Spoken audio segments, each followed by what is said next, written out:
Welcome to Our Girl Relationships.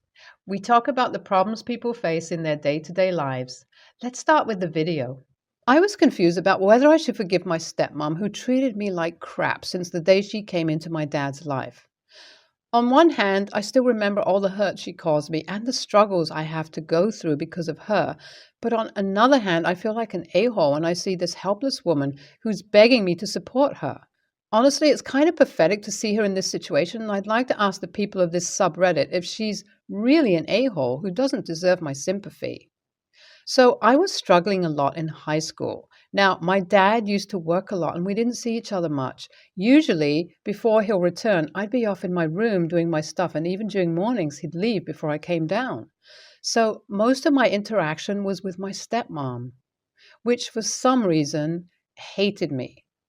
I mean, the feeling was mutual. I wouldn't waste my energy on this person who is here just because of my dad.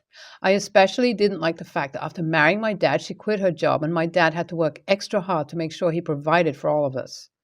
With everything that was going on at home, I started struggling at school too. It was all a nightmare, and my stepmom would find me sometimes having a rage session in my room or just screaming into my pillow to let go of some of the stress. Every time that happened, she'd tell me how pathetic I look and I should just hurry up and grow up. So soon, when I turned 18, she told me that I'm officially an adult and I should start earning my own money and fend for myself. So I already had a part-time job at our local Burger King and earned enough to get me through school, but it was nowhere enough for me to fully support myself.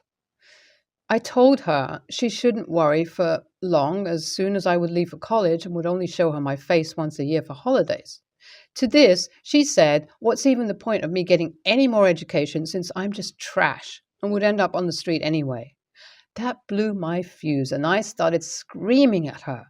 All my resentment towards her boiled to the surface, and I threw my phone at her. She dodged it, but clearly I pushed her to her limits. She then kicked me out of the house. I was so angry that I didn't even think for a second what was happening and left.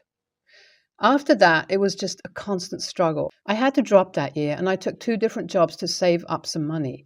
As I was already pretty good at computer technology, I started studying online on how to develop softwares. Eventually, I ended up creating a mod for a PvP game that was bought by the game developers.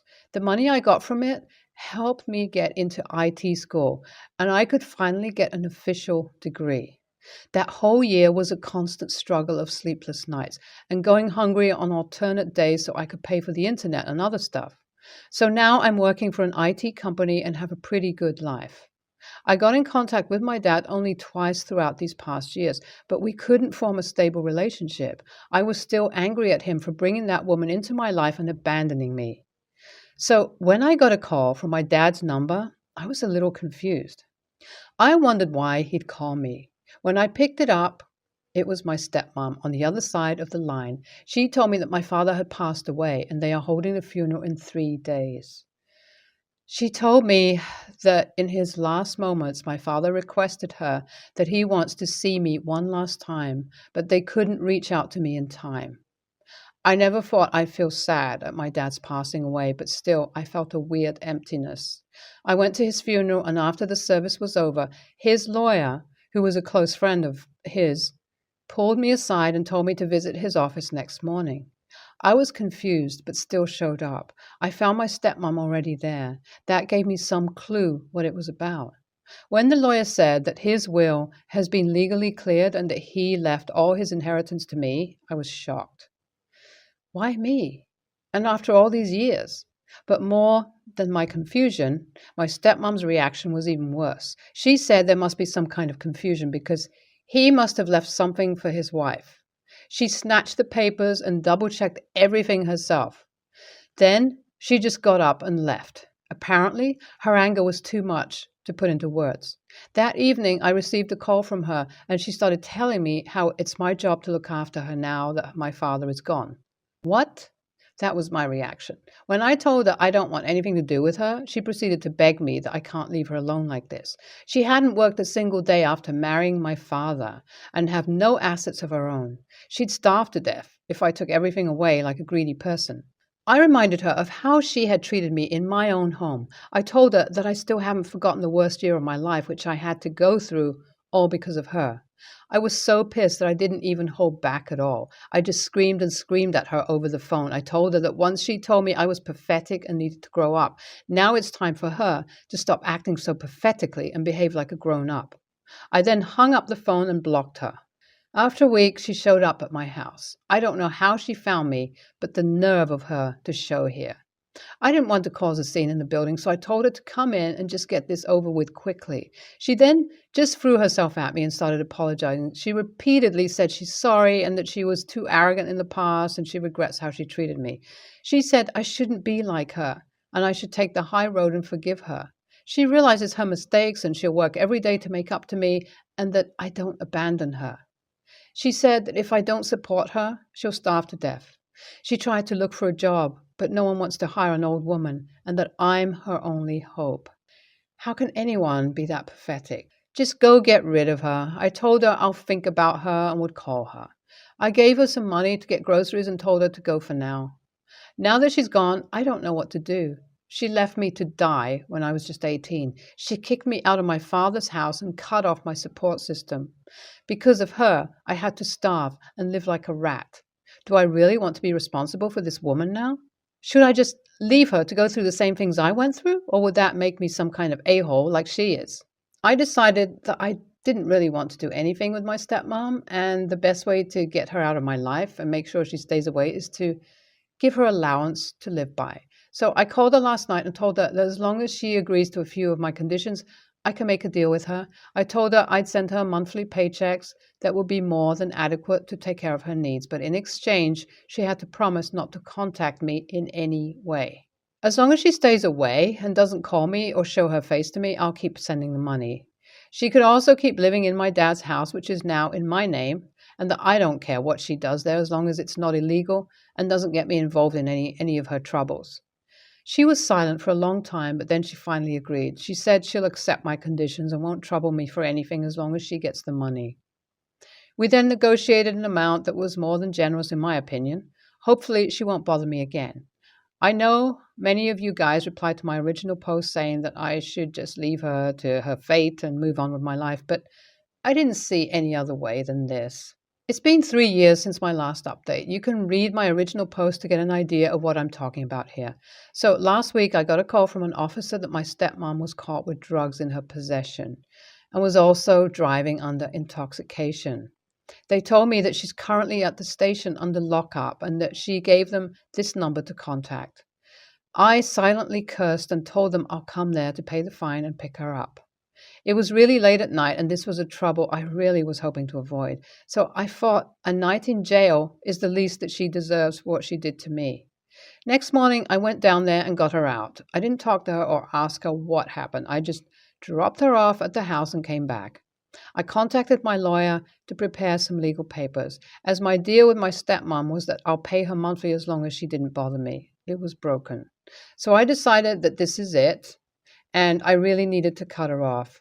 I'm going to transfer the ownership of my dad's house in her name, and she could either sell or rent it out. I don't care. I'll transfer some money to her account, and then I'll cut all ties with her. And this time, if she comes after me or bothers me again, I'll file for a restraining order. This is it. I can't deal with this person from my past, and I need to move on and live my life. NTA, you're not an a-hole if you don't help her out. Karma is a sick thing, and she'll get what she deserves. Leaving a kid all alone, that's the worst kind of sin people can commit. NTA, you should definitely leave her to struggle, just as she understands what it feels like to not have any support or any person to lean on. So many kids struggle because of a-holes like her. I wish your dad didn't just silently watch it all happen and would have divorced her. I, 26 female, have been with Marcus, 30 male, for 4 months. He has an 11-month-old son from his former relationship. I only saw this baby twice because I don't like children, and his mother has already expressed several times that she doesn't feel comfortable with me seeing her baby because she doesn't know me and doesn't trust me. I don't judge her for that. Both times I met him, it was by chance on the street while Marcus and I were together and found the grandmother on the street with the baby. Yes, it was super weird. And before you ask, we don't consider dating, although we are currently exclusive. We're just friends with benefits who are too lazy to meet other people, and we are comfortable with each other. We never sleep at each other's house and only meet in the middle of the week, as he has guard over the baby's weekends. Saturday afternoon, Marcus showed up at home with his son and said he needed help because there was an emergency in the family and he needed to go to the city where they live, and it wouldn't be possible to go with the baby. It's 2 hours away. The mother and maternal grandparents had traveled. He didn't even allow me an answer. He just gave me the baby and the bag with everything and left. I tried calling, texting, but he just told me to suck it up for a few hours and then he would reward me because it was an emergency. I don't know how to take care of babies. I really don't feel comfortable, and he knows that very well. And after several times telling him to come back because I don't want to be responsible for taking care of the baby, he just hung up his cell. I thought about calling the police, but I decided to text the baby's mother, Instagram, telling her the situation. His godmother showed up, not even 10 minutes, to pick him up. At night, Marcus came home yelling that I caused a huge mess since he asked for a favor because of an emergency, and I was the only one who accepted. The others couldn't. And that I caused an unnecessary problem with his custody, since the mother would file a request for review. Obviously, we're done. I would like an opinion from the outside. Some friends sided with me, others did not. NTA. It was super inappropriate to leave a baby with you without not only your consent, but without the mother's consent. You are not in a relationship and have only been around 4 months. Not to mention the fact that he knows you're not comfortable with babies and didn't know how to care for them. He didn't even ask, basically just threw the kid at you and left. NTA, if the child's godmother was able to pick the child up within 10 minutes, why didn't he just go to her first instead of practically abandoning his child with the person the mother he shares custody with and has specifically said they don't want their child with? No offense to you. And then to refuse to come back and ignore your calls after you made your non-consent to this baby abandonment very clear. He is very much the one in the wrong. My wife, 35, and I, 37, male, have been married for 10 years and have 2 kids, 8 and 5. Last year, my wife was offered a pretty big promotion at her job. It's a huge step up and a big boost to her career goals, but it would require a relocation. After talking it over, we decided that she should take it. We moved about 6 months ago. I was able to get a new job in our new city, but I only get 10 vacation days for the first year. Part of my wife's promotion was that she got a lot more vacation days. She has 5 weeks. She's already used a couple of weeks of her vacation time for trips with her friends or sisters. I've stayed home with the kids while she's on these trips. She also took the kids on the trip while I stayed at home. She still has over 2 weeks of vacation time left. We've started discussing our holiday plans for this coming winter, and she wants to go visit her parents for an extended visit. She wants to take time off around Christmas and New Year's and stay with them for 2 weeks. That's all well and good, but that's pretty much all of my vacation time. I told her that I don't want to use all of my vacation time just to go and see her family.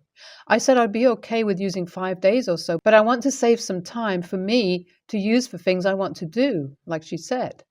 She got upset because she wants us all to be together for the holidays, and since the kids have all that time off school anyway, it makes sense to her that we would stay for a long time.